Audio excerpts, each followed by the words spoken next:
सोचें अगर दुनिया में गंदम, चावल और मकई की पैदावार कम हो जाए तो क्या होगा?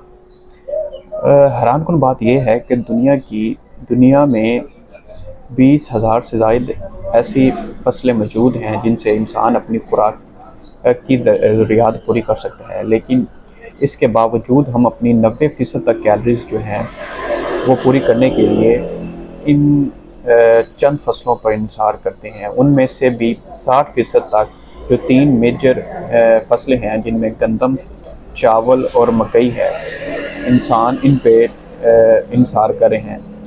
लेकिन हैरानकुन बात यह है कि 13,000 साला की दरी तरक्की के बावजूद हम अपनी खुराक के लिए सिर्फ 3 फसलों पर इंसार कर रहे हैं। अब सवाल ये है कि जब माहौलियाती तब्दीलियाँ बढ़ रही हैं तो दुनिया की आबादी भी तेज़ी से बढ़ रही है, तो क्या सिर्फ 3 फसलें हमारी मुस्तकबिल की खुराक को महफूज रख सकेंगी?